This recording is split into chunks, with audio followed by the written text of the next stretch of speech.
Buenos días.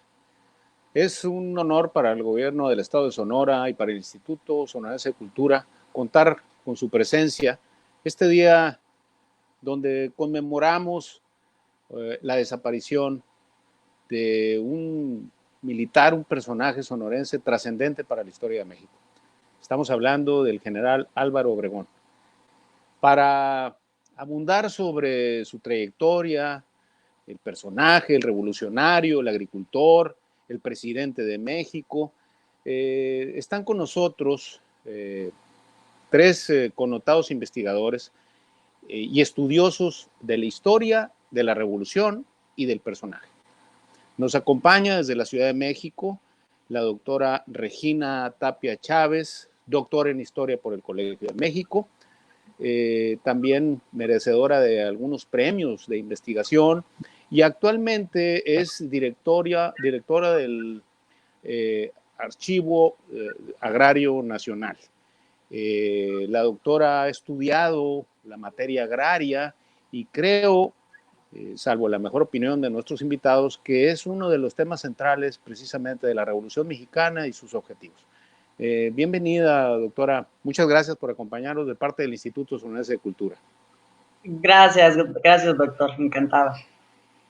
También nos acompaña el doctor Ignacio Almada Bey, investigador, estudioso, es rector del Colegio de Sonora, doctor en historia también por el Colegio de México, personaje que ha estudiado a fondo la Revolución Mexicana, y evidentemente estos personajes centrales y trascendentes para el destino de la revolución y sus procesos y estructura.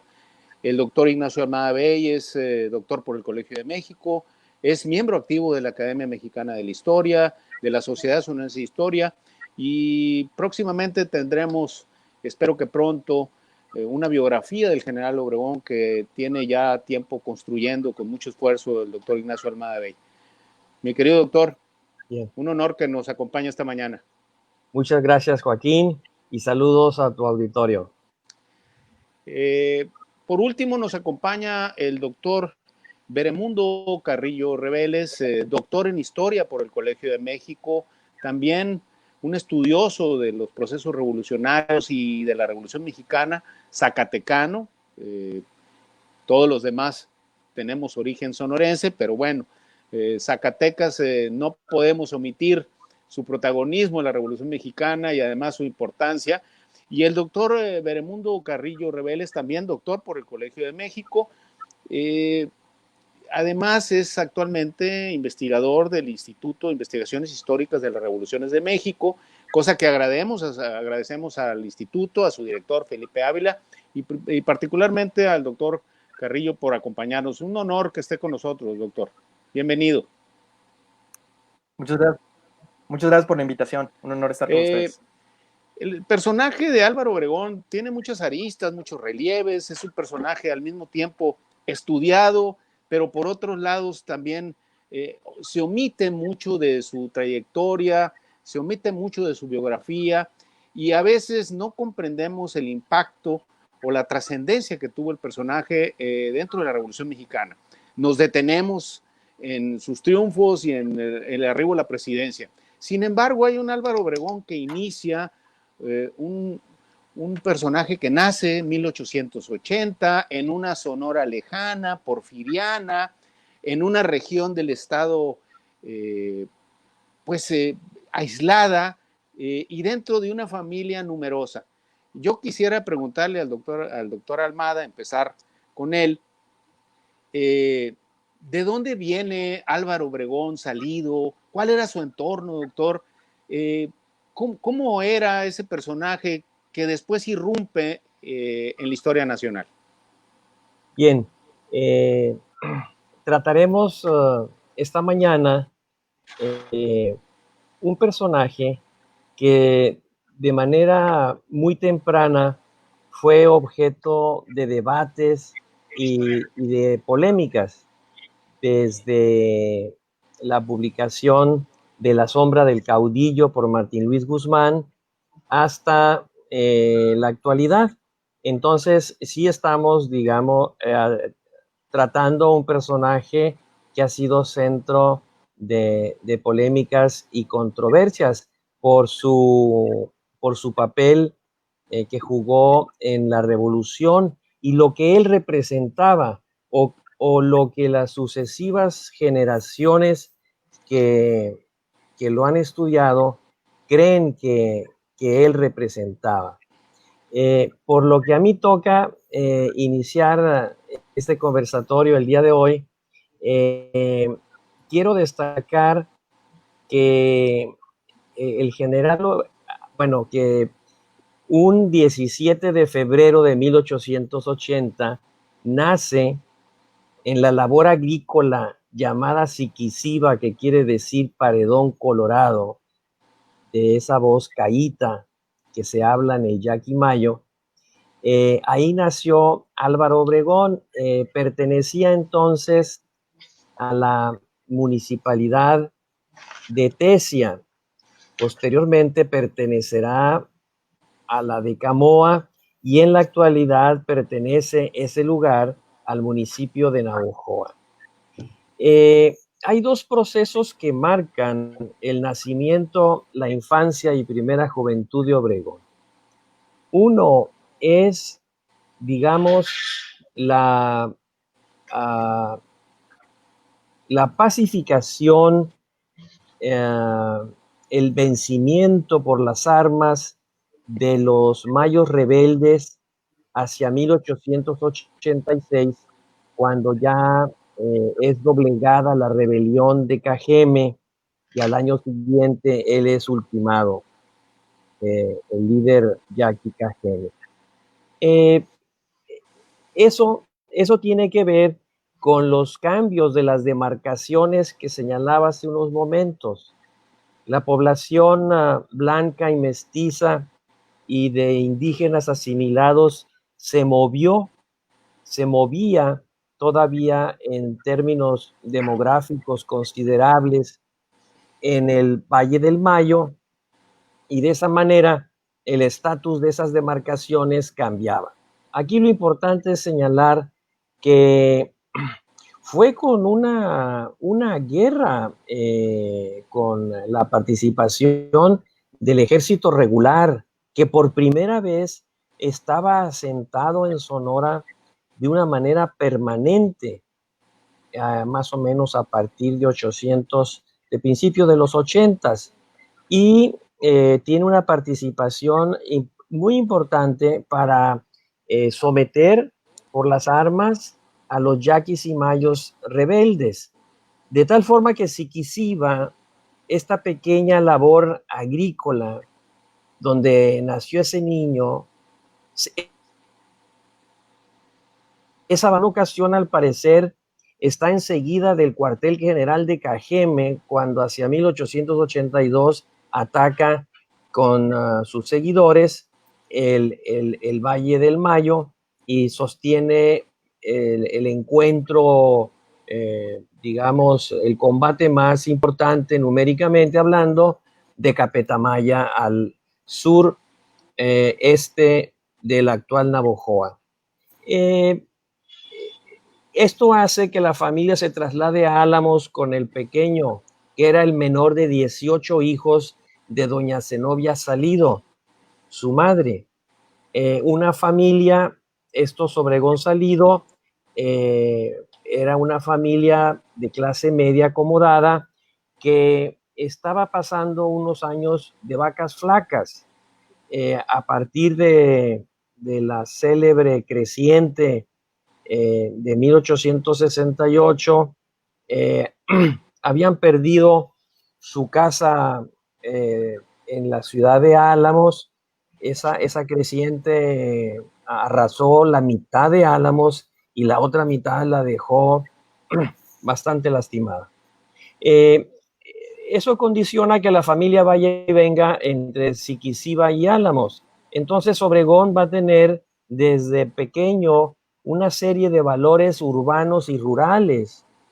Álamos ya era, digamos, un foco de irradiación de cultura urbana desde los 80s, desde el Porfiriato, y a la vez Siquisiba lo hacía un niño en contacto con la naturaleza, muy cercano a los indios mayos.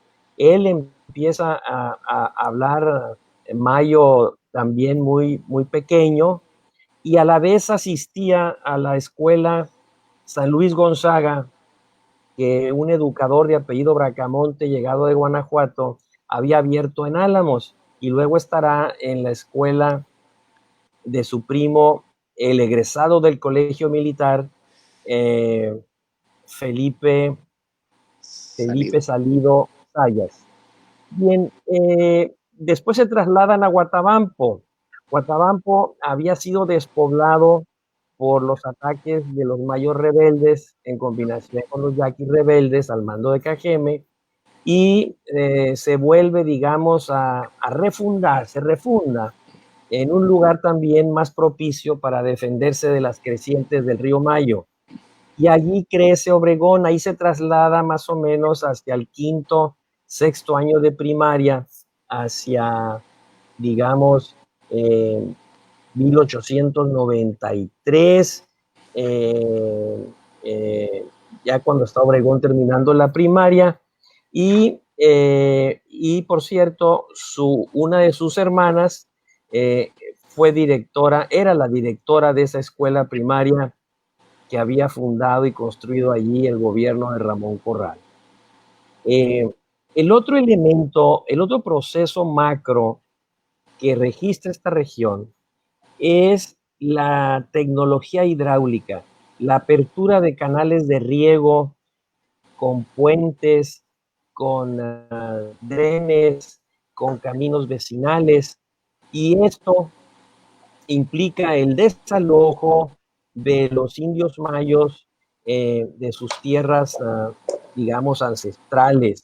Esto es resultado de una lucha y que continúa generando resistencia en estos años, pero finalmente son arrollados por las novedades tecnológicas, por las revoluciones tecnológicas del 19, que son la máquina de vapor y la energía eléctrica, que también llegan aquí. Entonces, hacia 1900 tenemos ya un distrito de Álamos comunicado por telégrafo, atravesado por el ferrocarril del Pacífico, y ya con algunos, digamos, redes telefónicas pequeñas de hombres de negocios en las localidades más importantes del distrito, que llega a tener cerca de 400 asentamientos de acuerdo al censo de 1900. Obregón ya luego, pues, trasladado a Guatabampo, compra con sus ahorros unas 10 hectáreas, que luego en su primer siembra es arrasada por una creciente, y a partir de ese tropiezo le empezó a llamar la Quinta Chilla, o sea, la ruina más grande que podía tener una persona en la época. Y ya había casado digamos, en 1904 con Refugio Urrea, y tiene la demografía de antiguo régimen. Vamos, muchos nacimientos, muchas defunciones y matrimonios breves. Su mujer muere de parto en 1908, y habían fallecido 2 de los 4 hijos, y sobreviven un varoncito y una niña. En estos términos, Obregón era un pequeño agricultor, prácticamente un minifundista con 10 hectáreas en el Bajo Río Mayo, cuando viene, digamos, a las elecciones de 1910.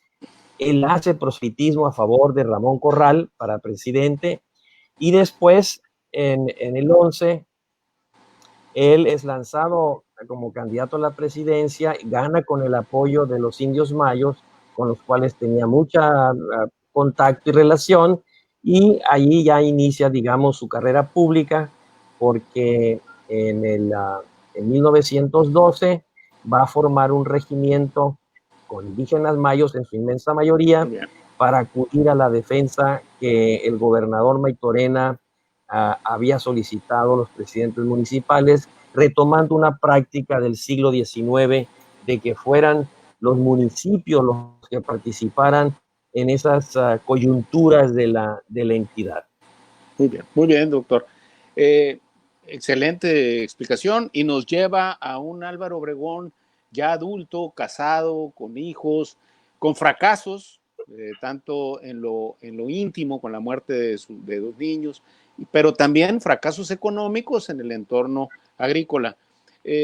Doctor Carrillo, por lo que vemos, Obregón es un hombre ambivalente, que una parte de él estaba en el siglo XIX, cercano a Corral por un momento, pero sin embargo, irrumpe también tiempo después, va a combatir a los orosquistas. ¿Cuál es tu percepción de este personaje que llega y de ser un virtual desconocido a nivel nacional, en 1912 acude y con éxito combate a orosquistas y de ahí empieza a proyectarse en una Sonora lejana, una Sonora aislada del centro, quizá también pues con una pues falta de atención desde las autoridades federales. Sin embargo, aquí se da esa ebullición revolucionaria, quizá tardía, pero a fin de cuentas muy eficaz. ¿Cuál es tu visión, doctor Carrillo, de este proceso y del personaje inscrito dentro de estas actividades?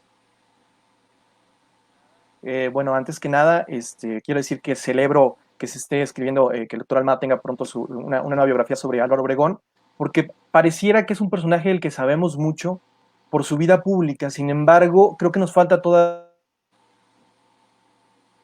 esta parte de la vida, su trayectoria. Creo que hay muchos huecos todavía por conocer de Obregón, y en ese sentido me parece que va a ser un trabajo que va a enriquecer mucho la historiografía y el conocimiento que tenga la gente en general de este personaje histórico, ¿no? Sobre la pregunta, bueno, Obregón es un personaje complicado, que destaca por su habilidad política y también por su habilidad militar, ¿no? En ambos casos podríamos decir que es una suerte de talento natural. Esto lo distingue de otros personajes de la Revolución, por ejemplo, de Carranza, que tenía una gran habilidad política, sobre todo de una concepción de la política internacional, pero que carecía del genio militar. O, por ejemplo, de Francisco Villa, que tenía un gran genio militar, pero que carecía de habilidades políticas, hablando de la alta política, ¿no? Sobre todo del contexto geopolítico, que le faltaba esa lectura. Obregón es un personaje que tiene las dos cualidades, y esto lo vuelve muy particular y permite en parte entender el ascenso que va teniendo de la revolución, de acuerdo a la misma trayectoria que va teniendo el movimiento armado, ¿no? Es alguien que destaca por su capacidad de adaptación y que puede insertarse en el contexto e ir ascendiendo de una manera, pues podríamos decirlo, meteórica, ¿no? Como bien lo decía el doctor Almada, es alguien que pasa de presidente municipal en 1911 y llega presidente de la República en una década. Es decir, es una trayectoria muy impresionante, muy importante, que nos habla de la complejidad del personaje. Hay que decirlo, él no llega en el primer maderismo, no llega en el maderismo electoral ni en el primer maderismo insurrecto. Sin embargo, rápidamente él es llamado a combatir la rebelión orosquista. Ahí aprende mucho de técnica militar bajo las órdenes de Agustín Sanginés. Conoce a personajes como Plutarco Elías Calles, y eso le permite, a su retorno a su localidad, tener todo este bagaje que después le va a permitir despegar, ¿no? El cuartelazo que da Victoriano Huerta en contra del gobierno de Madero lo catapulta a él hacia primero la política estatal y después a la política nacional, ¿no? Él se hace cargo del Departamento de Guerra por encima de otros personajes que tienen trayectoria importante militar del mismo Sonora, como Manuel Dieguez o como Salvador Alvarado. Él tiene una campaña bastante exitosa a nivel estatal, toma Nogales, Cananea, como ustedes saben, también tiene un sitio a Guaymas, de una manera muy inteligente, porque evita una batalla que hubiera sido bastante costosa y va asfixiando este puerto importante para el Pacífico mexicano, ¿no? De ahí conoce a Carranza, el jefe del ejército del noroeste, ¿no? Va subiendo bastante rápido, la toma de Sinaloa, de Culiacán, de Topolobampo, lo va haciendo crecer y es el personaje que toma la ciudad de Guadalajara, avanzando rápidamente por esta parte del país, ¿no? Del otro lado tenemos a Pablo González y Álvaro Obregón en un par de años pasó de ser un alcalde que es convocado a tomar las armas, como lo decía bien el doctor Almada en esta tradición del siglo XIX, a convertirse en uno de los principales generales de la Revolución Mexicana, ¿no? El ejército federal también le da un protagonismo a él, si bien las tomas de Torreón y de Zacatecas son determinantes por parte de la División del Norte, en un aspecto simbólico aparece Obregón, además de tomar Guadalajara, por estar en los tratados de Teoloyucan, ¿no? Carranza decide que él esté ahí, y esto lo va convirtiendo en un caudillo con una proyección nacional, como lo ha dicho historiadores como Javier García Diego, por ejemplo, ¿no? Obregón es alguien que, vencida o derrotada la usurpación de Huerta, posicionarse en este nuevo orden que se está generando entre los generales revolucionarios. Es muy interesante porque ante la convención de revolucionarios que se está tratando de fraguar y en la cual los villistas comienzan a mostrar ya su distancia con Carranza, él funge como mediador, ¿no? Pero como un mediador muy inteligente en el que encabeza a un tercer grupo que piensa que tiene la posibilidad de ascenso, ¿no? Él es, por ejemplo, uno de los responsables de que la convención se traslade a Aguascalientes precisamente para evitar esta fractura entre el villismo y el Carranzal, muy hábil políticamente, que está ahí, que junto con Lucio Blanco, Eduardo Ay, por ejemplo, que iba a ser ministro de Relaciones de Cárdenas, tratan de evitar esta fractura. Y es interesante porque en un momento dado también sabe elegir. En el momento en el que ve que Eulalio Gutiérrez toma partido por Francisco Villa, él inteligentemente toma partido por Carranza. ¿Y por qué lo digo inteligentemente por Carranza? Me parece que él va perfilando que en un contexto de lucha, quien puede salir victorioso es Carranza, precisamente por esta visión mucho más amplia, ¿no? Es decir, él ve la posibilidad de que en un momento dado quien pueda obtener reconocimiento internacional pueda ser Carranza, a diferencia de Villa, que no tiene esta visión, ¿no? Perfecto. Muy bien, doctor. Excelente. Quisiera continuar con la doctora Regina Tapia y tomando en cuenta la biografía de Obregón y sus estudios, doctora, y también tomando en cuenta que uno de los temas principales de la revolución ha sido la cuestión agraria. ¿Había en el general Obregón un pensamiento agrario? O sea, ¿existía en su ideario político o existía en sus aspiraciones, tomando en cuenta, como bien lo describe el doctor Almada, que venía de ser un pequeño agricultor? ¿Existía el pensamiento agrario en el obregonismo ya como avanzada revolucionaria?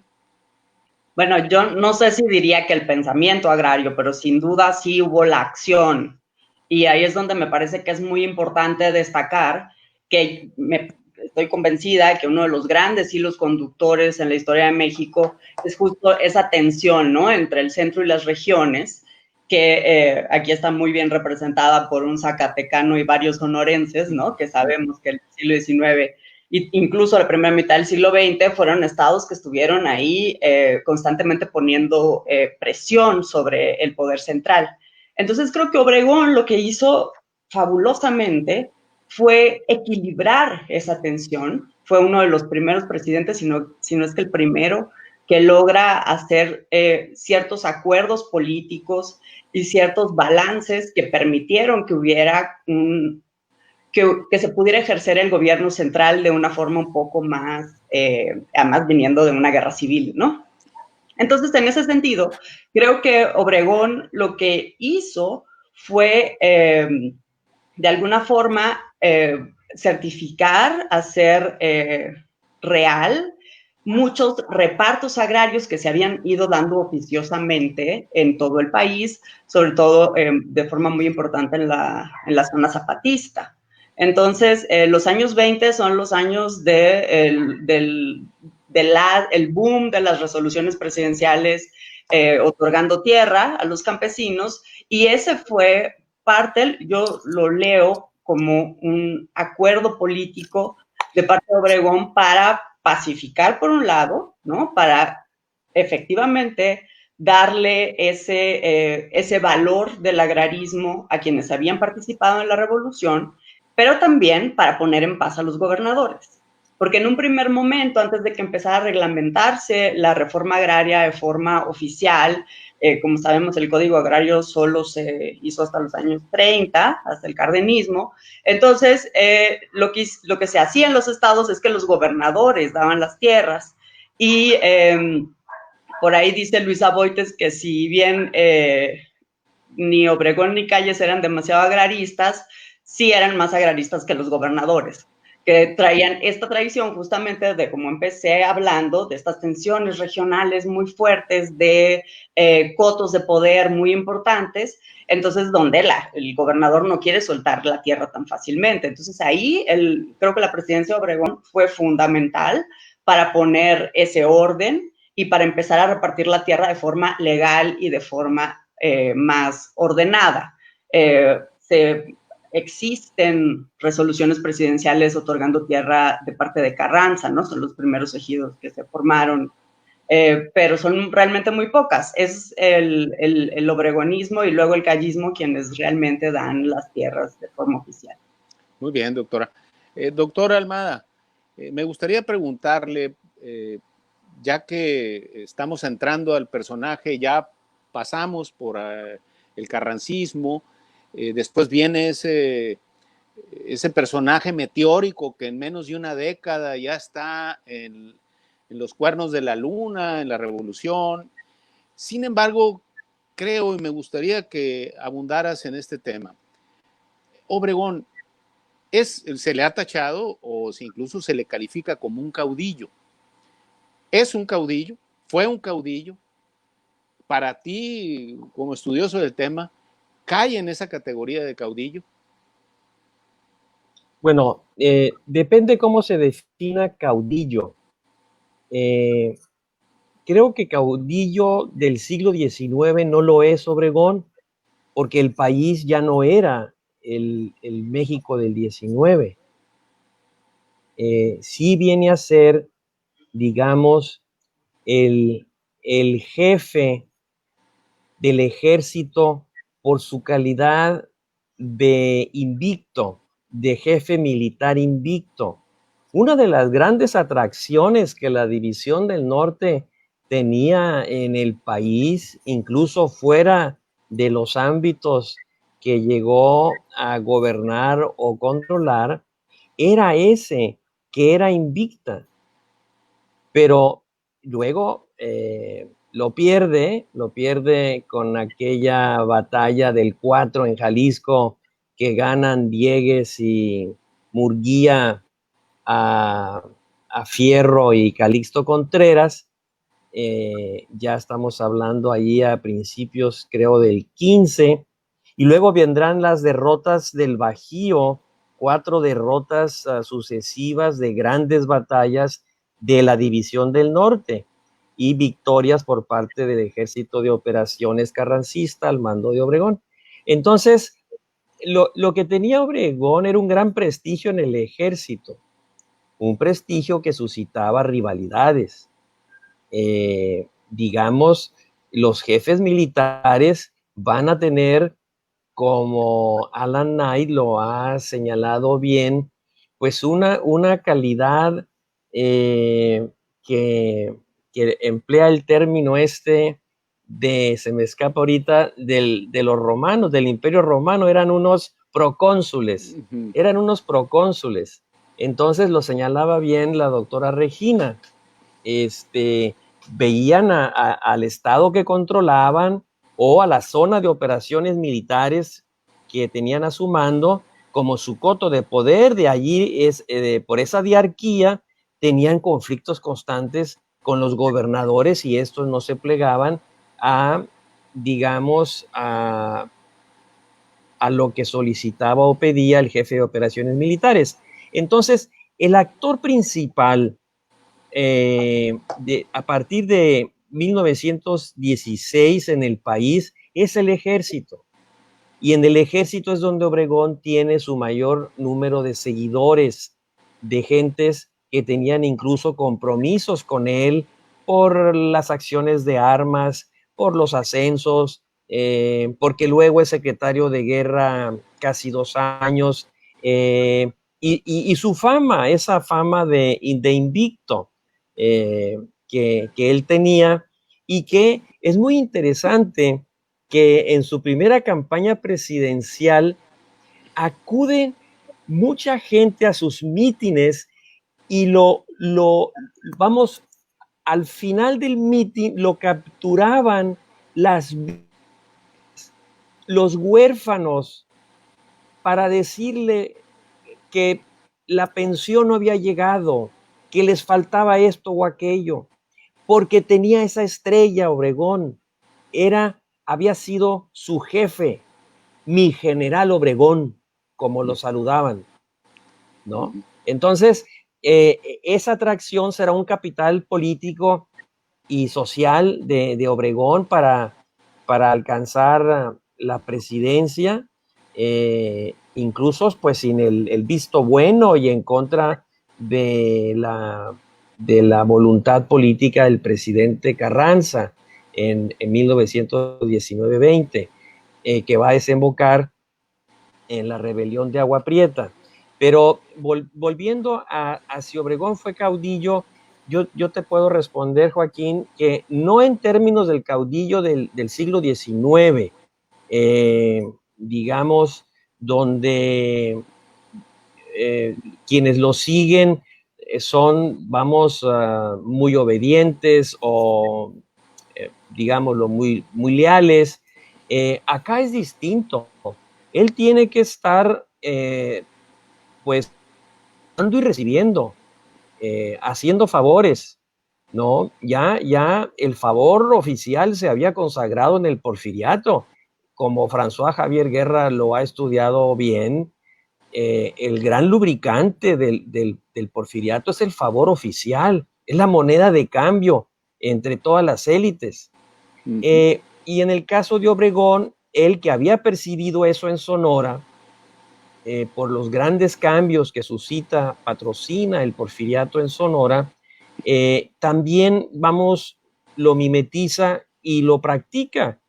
De ahí que sus antesalas estén repletas de solicitantes de favores, de posiciones, etcétera, ¿no? Entonces, creo yo, pues, que es un jefe político, pues, más del siglo XX, ¿no?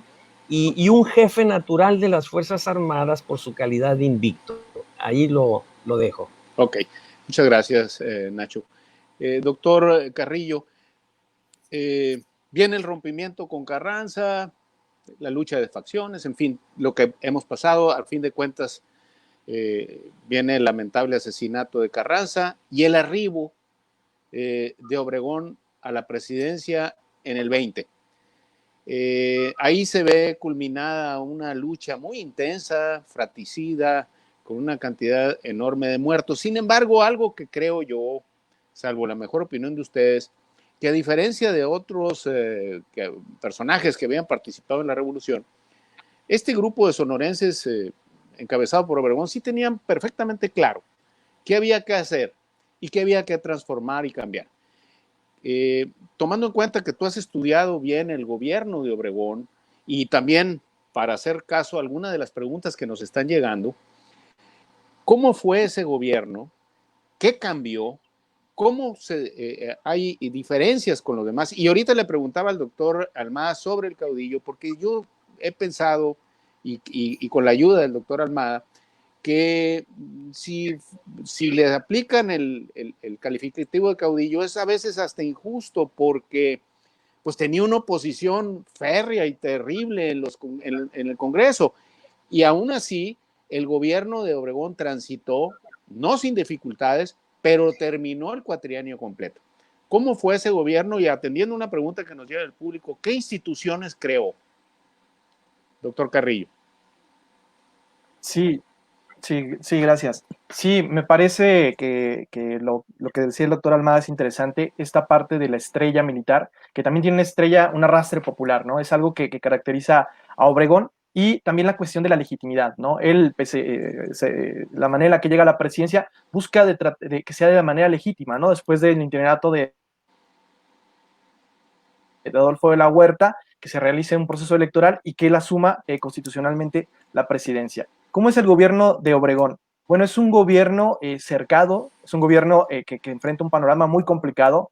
Ha pasado la revolución, ha pasado una epidemia también muy fuerte, similar a la que tenemos ahorita, la influenza de 1918, y se encuentra prácticamente en una isla en el ámbito internacional. ¿Qué quiero decir con esto? Pues que prácticamente no tiene el reconocimiento de nadie, ¿no? No tiene el reconocimiento de Estados Unidos, queda excluido de la Sociedad de Naciones, no tiene el reconocimiento de las principales potencias europeas, de Inglaterra, de Francia, incluso de Suiza.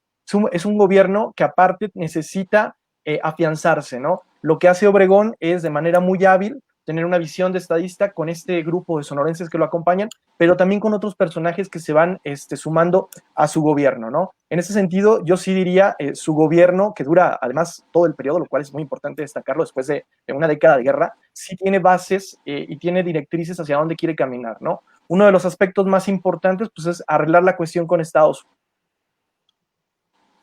Unidos, ¿no? Tener al lado a la potencia que salió victoriosa de la Primera Guerra Mundial, pues no es sencillo.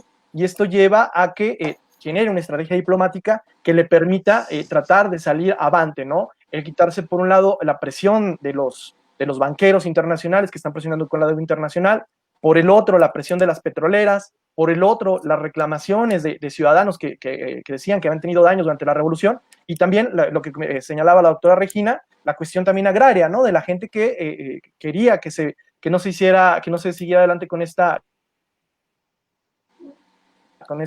transformación, y que presionaba de la manera diplomática. Entonces sería lo primero importante dentro del gobierno de Obregón que yo destacaría, sería la parte diplomática, porque inicia prácticamente como una isla y termina la presidencia de una manera en la que tiene relaciones hasta con la Unión Soviética, ¿no? Logra reconstruir su relación con Estados Unidos, hace un puente muy importante con América Latina, y esto le va dando equilibrio, ¿no? Eso es muy importante en los acuerdos de Bucareli, por ejemplo, que generan tanta controversia. Pues Carmen Collado ha demostrado que se trató de un acuerdo pragmático que le dio aire a Obregón para permanecer ahí. Un segundo aspecto que destacaría, no ahondo mucho para que darle la voz a mis compañeros, pero sería el educativo. Hablando de instituciones que permanecen, todos lo sabemos, la Secretaría de Educación con Vasconcelos, que es muy importante, y esto tiene que ver también con su habilidad de negociar con los estados o de darle fortaleza al gobierno nacional en el sentido de los impuestos, por ejemplo, petroleros, ¿no? Esta disputa que tiene con Tejeda de Veracruz, de que el centro tenga estos ingresos, y esto le da recursos que permiten, pues, el despegue del proyecto educativo. Y finalmente yo me iría y le dejaría pues aquí a Regina un poco la cuestión agraria, que también es muy relevante, ¿no? Que es una cuestión no solo de justicia social, sino también de habilidad política, ¿no? Porque con el reparto agrario lo que está haciendo es también generar nuevas bases que lo van nutriendo a él y que le van dando fuerza a un gobierno que, como les digo, tiene todas las condiciones para para tener mucha fragilidad, ¿no? Muchas gracias, doctor Carrillo. Doctora Tapia, hemos visto que una parte muy importante de la narrativa revolucionaria es lo agrario. Cumplió Obregón en lo agrario, transformó en lo agrario, organizó la materia agraria y dejó instituciones en este tema. Yo creo que sí. Insisto, tal vez no desde un punto de vista muy ideologizado. Como buen sonorense creo que era efectivamente pragmático.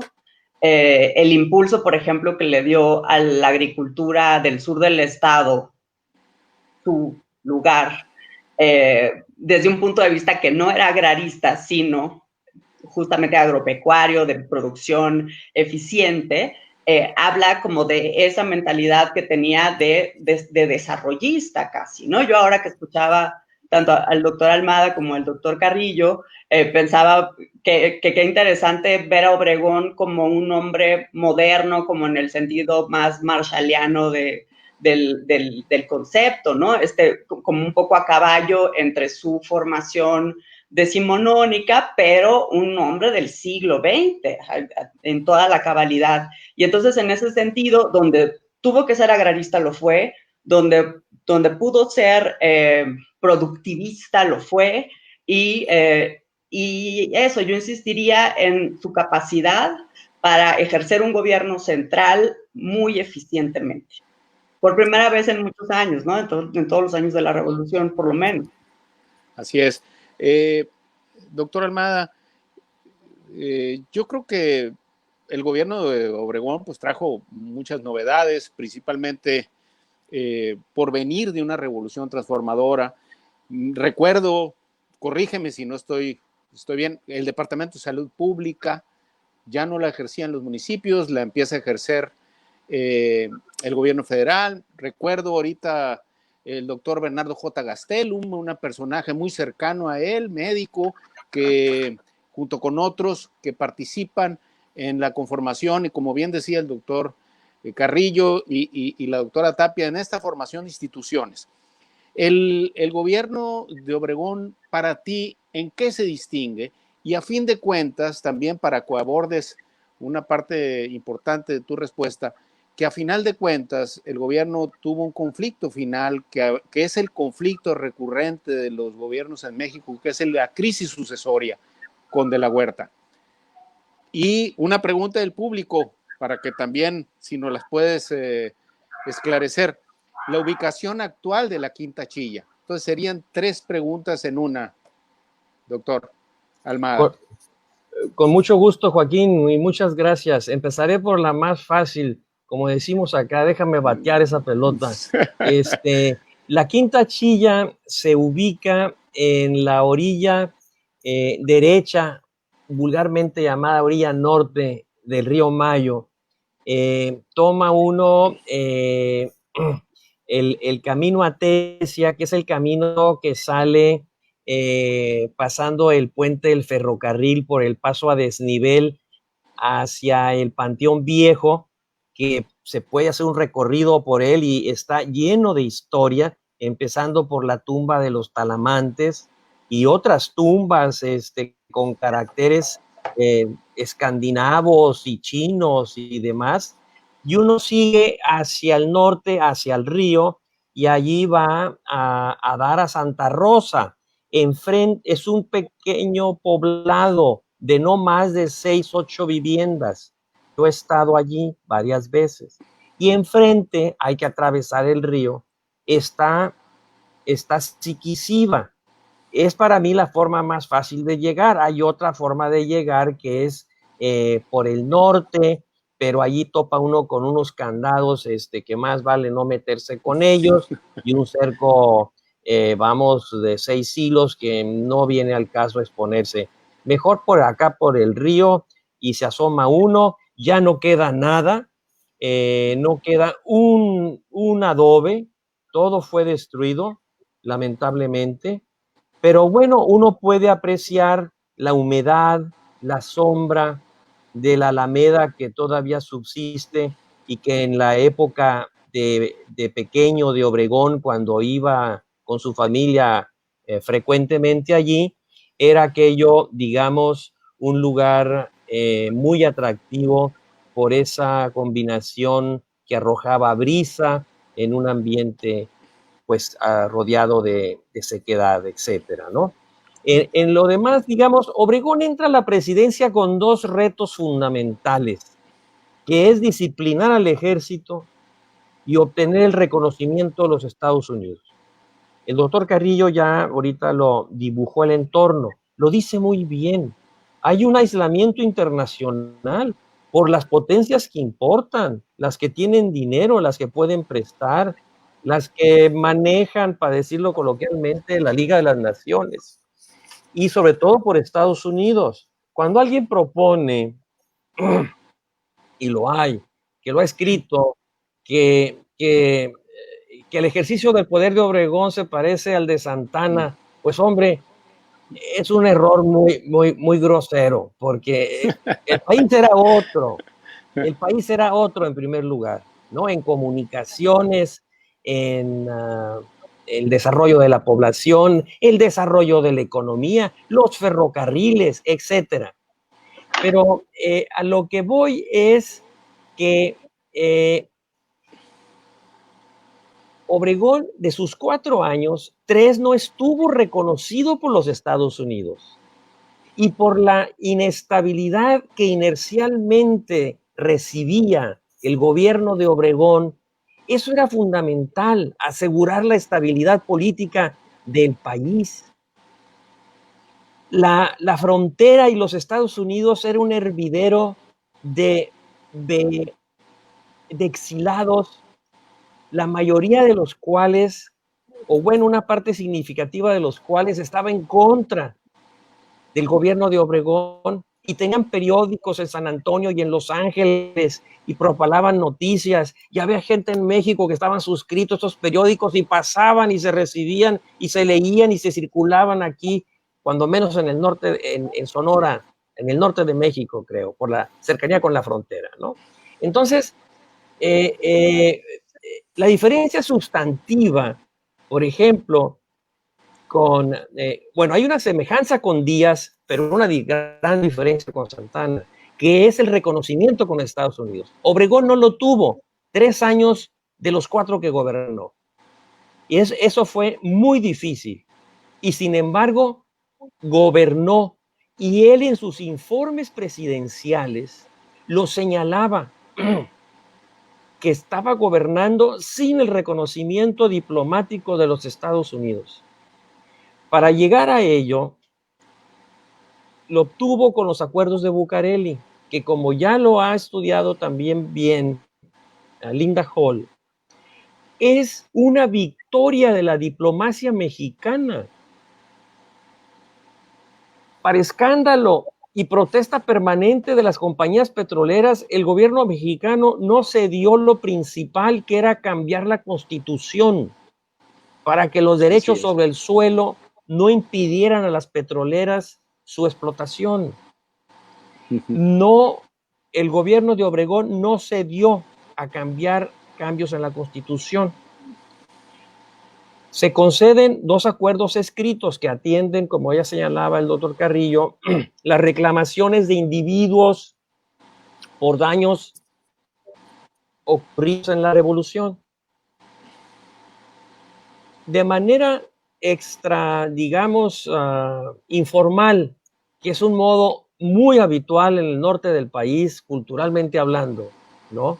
Llegar a arreglos, a acuerdos, es: no voy a cambiar la Constitución, pero no la voy a aplicar al pie de la letra, como le había hecho Porfirio Díaz en materia de cultos, por ejemplo, ¿no? Entonces Obregón llega a ese acuerdo, ¿no? En términos, digamos, más allá de los acuerdos escritos que satisfacen, hombre, están vigentes. El pago de las reparaciones está vigente hasta 1900, en la década de 1940, ¿no? Y le sirve al gobierno de Cárdenas. Ahí está esto bien estudiado. Este autor ahorita se me escapa, que lo estudia, y entonces cuando el presidente Roosevelt le dice: no, está muy radical el presidente mexicano, está repartiendo la tierra aquí en Mexicali, está afectando aquí, ya se asado y demás, el jefe del Departamento de Estado le dice al presidente Roosevelt: vamos a aprovechar la experiencia de los acuerdos de Bucareli, ¿no? Vamos a llegar a que se paguen a los afectados allí, etcétera, etcétera, ¿no? A presionar al gobierno de México que pague a los norteamericanos afectados por el reparto agrario, sobre todo allí en el Valle de Mexicali. Pero había una tendencia en el gobierno, en el Departamento de Estado norteamericano, que hasta quería fraguar un golpe de Estado contra el presidente Cárdenas, Bueno, los acuerdos de Bucareli todavía tienen resonancia hasta esa época. En la lectura en la interpretación del Departamento de Estado, al menos del jefe del Departamento de Estado, que es cálmate, vamos, que se pague a los afectados directamente y nosotros no nos metemos en la política interna de México. Esa es la importancia, creo yo, de los acuerdos de Bucareli que se obtienen y que motivaron leyendas negras como que estaba prohibida la industrialización del país, lo que no es cierto. Ya Calle se inaugurará hasta una fábrica de la Ford ensambladora, bueno, pero de ensamblar a fabricar ya hay una cercanía, en la Ciudad de México, ¿no? Así Entonces, así creo responder a los tres lanzamientos que me hiciste, Joaquín. Muy bien, doctor Almada. Seguimos con el doctor Carrillo, ya vamos terminando. Termina el gobierno con una gran rebelión, la rebelión de la Huertista, sofocada, a pesar de que la mayoría del ejército, doctor Carrillo, lo tenían los rebeldes, y a fin de cuentas el genio militar de Obregón, su persistencia, su tenacidad, acaba con esa rebelión, y llega Plutarco Elías Calles, tiene un gobierno Calles siempre con la figura de Obregón presente, se retira al Nainari, bueno, se retira entre comillas, ¿verdad? Pero se va al Nainari y regresa. ¿Cuál es tu impresión de esos años y del regreso y el retorno, doctor Carrillo, a Obregón, de Obregón y de la política mexicana en ese momento, las instituciones y todo eso? Sí, bueno, primero retomar un poco esto de la rebelión de la Huertista, que sí es verdad, el genio militar de Obregón ayuda mucho, pero también ayuda mucho su habilidad, como un poco lo que decía el doctor Almada, es también esta cuestión de saber negociar con Estados Unidos. Evita también que la rebelión de la Huertista, en la que se suma gran parte del ejército, tenga éxito, porque no encuentra ya canales hacia el exterior y sobre todo hacia la frontera norte, lo que implica no solo cuestiones de reconocimiento diplomático, sino sobre todo cuestiones de acceso a recursos. No tienen acceso a armas, no ven el camino para dónde, y esto es gracias a la habilidad que había venido a la habilidad y a las redes que había venido tejiendo Obregón, ¿no? Esto lo deja bastante bien parado la transición hacia Calles, ¿no? Recalcar también una cuestión importante de los acuerdos de Bucareli es el hecho de que supo negociar en distintos frentes el gobierno de Obregón para desarticular sobre todo a los petroleras. Esto se ve, por ejemplo, en el cabildeo que se hace con los gobiernos estatales, por ejemplo, el de Texas, el de Nuevo México o el de California, están pugnando porque se reconozca el gobierno de Obregón. Se acerca también a grupos de intelectuales en Estados Unidos que presionan también para el reconocimiento de Obregón y va negociando con la banca también en una negociación previa con las petroleras. Esto ayuda mucho a que rompa este frente único que se tenía en Estados Unidos con Obregón.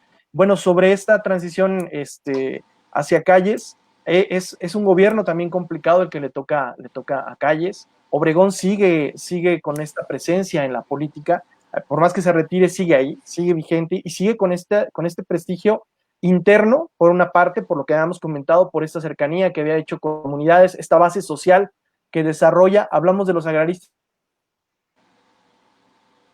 pero también pienso en los batallones durante la revolución, y por otro lado, pues este capital político que construye a nivel internacional. Lo que complica todo, pues es el estallido de la Guerra Cristera, ¿no?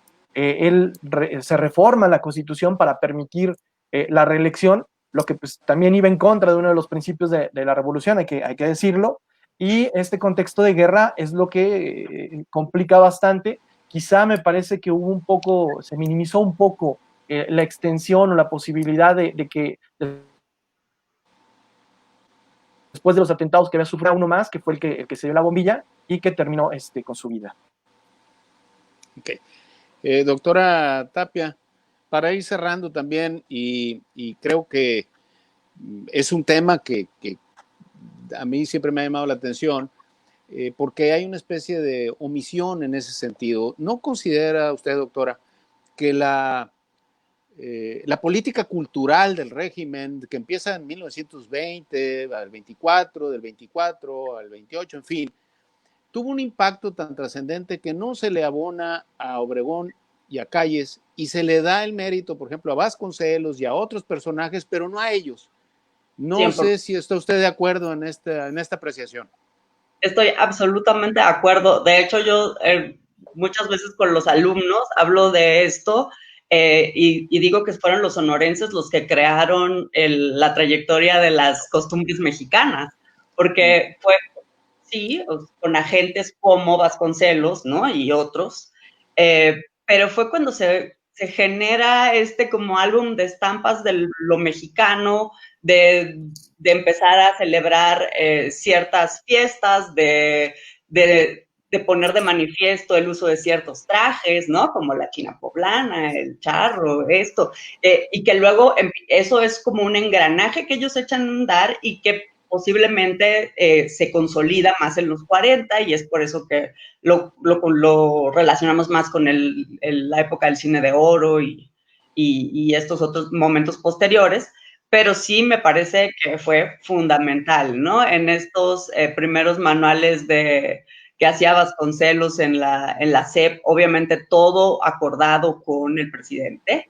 se decían cosas que pues, hoy en día serían muy políticamente incorrectas, pero que hicieron la imagen de lo que ahora son los mexicanos, ¿no?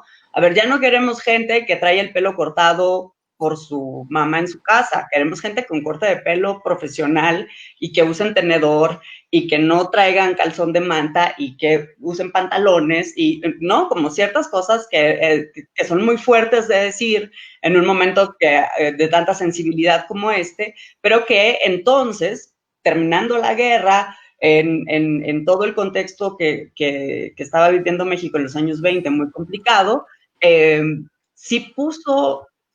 sí delineó, sí bosquejó el México moderno, que a lo mejor van a disfrutar ese prestigio presidentes como Alemán, y no ellos. Antes de terminar, sí quería yo, no quería dejar de contar una pequeña anécdota para que quede de manifiesto la influencia de Obregón en el reparto agrario en la Ciudad de México, en un ejido que he estudiado, que es de la Magdalena Mixhuca, que además no está lejos del Archivo General Agrario. Ese reparto agrario lo hizo Obregón en el 22 y por lo mismo que es una zona muy cercana al centro de la Ciudad de México, muy pronto se urbanizó. Entonces, una de las secciones del antiguo ejido se convirtió en la colonia Álvaro Obregón y hoy en día yo paso por ahí todos los días y como sonorense siento bonito porque todas las calles se llaman como pueblos de Sonora, entonces es Cucurpe y Arizpe y Zaguaripa y demás. Entonces, me parece que fue una especie de justicia histórica que le pusieran así a la colonia y que le pusieran esos nombres a las calles. Muy interesante, doctora. Ese dato no lo conocía. La verdad es que viene a enriquecer todavía más este tema, Obregón. Ya para ir cerrando, mi querido Nacho, y les voy a hacer una pregunta, la misma pregunta yo creo a los tres. Uno, a ti como estudioso, ¿por qué regresa Obregón? Eso es algo que nos hacemos muchas veces las preguntas. A fin de cuentas, la crisis sucesoria cíclica que México resuelve hasta que crea el PNR por el 29, según mi apreciación, a lo mejor estoy equivocado, pero ¿por qué regresa Obregón, Nacho? ¿Y qué nos queda de Obregón en la actualidad? Bueno, empezaré. El mecanismo sucesorio no estaba definido después de las reelecciones de Díaz. De ahí la serie de levantamientos, el plan de Agua Prieta, la rebelión de la Huertista, la renovadora, en fin. Entonces, el mecanismo sucesorio no estaba bien definido. Yo creo que fue un punto de inflexión en la vida de Obregón y del país muy grave, y fue un error buscar la reelección. Esto ya lo había apuntado el historiador de Chihuahua, Francisco R. Almada, en los años 30. creo que fue un error. El país podía haber seguido. Ahora, esto nos remite al Triángulo Sonorense. Yo no creo en el Triángulo Sonorense. Por ejemplo, cuando el plan de Agua Prieta lo lanzan de la Huerta y Calles y Obregón está en la ratonera, está en la boca del lobo. No solamente gente de su círculo como Francisco Serrano, sino otros observadores y escritores contemporáneos de la revolución como Miguel Alessio Robles lo apuntan. ¿Cómo es que lanzan el plan de Agua Prieta estando Obregón aquí en las idas y venidas con las acusaciones aquellas de que estaba inmiscuido con el general Cejudo, etcétera? No, para mí la tríada sonorense es un mito. Es un mito.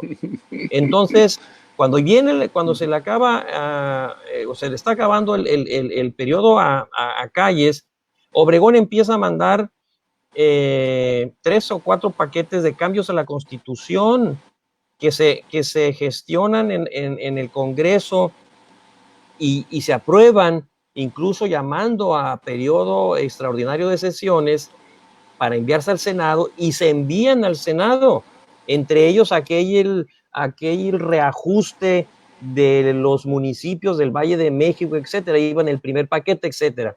Pero eso pasa le da la vuelta a Calles y a su secretario de Gobernación y a los operadores políticos de Calles en el Congreso.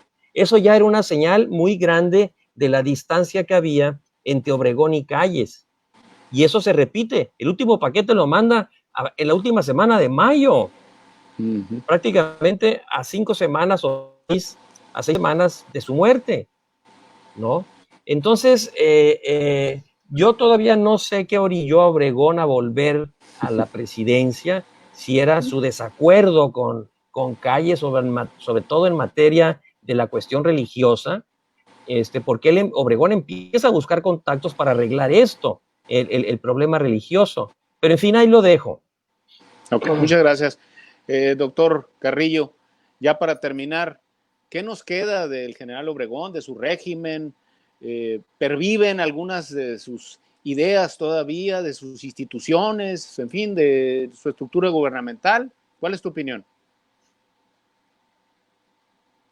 Bueno, hay que decir que, a diferencia, por ejemplo, de personajes como Zapata o como Villa, Obregón no tiene este alcance popular masivo en la actualidad, ¿no? Sin embargo, es un personaje que vale la pena estudiar y que vale la pena conocer. Por eso celebraba al principio pues, la necesidad de nuevas biografías que nos hablen de esta combinación de su vida privada con su vida pública, ¿no?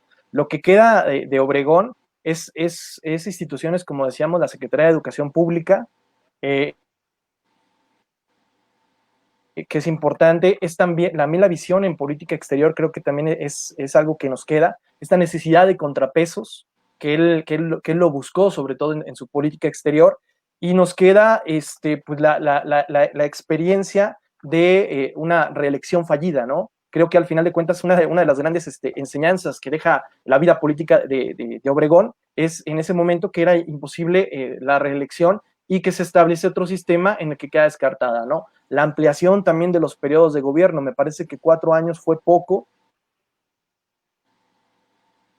En el mismo Calles lo vio, y después se establecen ya otra forma de gobierno con Cárdenas. Hay que decirlo que después de Obregón y retomando esto, perdón, después de Calles, retomando esto que decía el doctor Almada, pues vienen 3 gobiernos muy chiquitos y muy débiles, lo cual habla que realmente no se sabía cómo llevar a cabo esta sucesión, que era bastante complicada, y que lo único que se había hecho fue una especie como de administración de cacicazgos que llevó a esta crisis, primero con Obregón y después con estos 3 gobiernos en el periodo que se denomina como maximato, ¿no?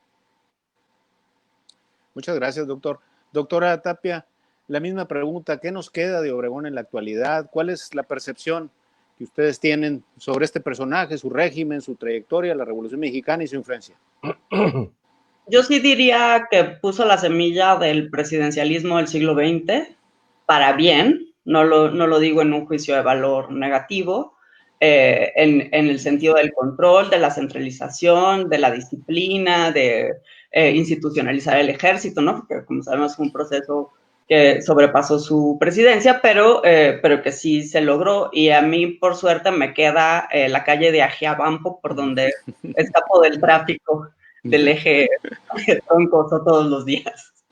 Ok, doctora, muchas gracias. Y quiero darle las gracias a cada uno de ustedes por su amabilidad, por esta plática tan enriquecedora. Podíamos seguir platicando fácilmente, sin límite de tiempo, de eso estoy seguro, porque no, hemos dejado algunas cosas porque es imposible. Una vida tan rica, una vida tan intensa, un personaje tan lleno de vertientes y por explorar, que la verdad es que una hora pues es poco tiempo. Muchas gracias al doctor Ignacio Almada Bey. Nacho, muchísimas gracias. Doctor Gracias por Beremundo invitarme. Carrillo Reveles, muchísimas gracias. Doctora Regina Tapia, muchísimas gracias. Esperamos repetir después este ejercicio. Y de parte del Instituto Sonorense de Cultura y de parte del gobierno del Estado de Sonora les doy las gracias y nos despedimos. Espero que haya sido de su agrado y que, como yo, hayamos aprendido muchísimo esta mañana. Muchas gracias. Con permiso. Gracias. Muchas gracias. Hasta luego. Gracias.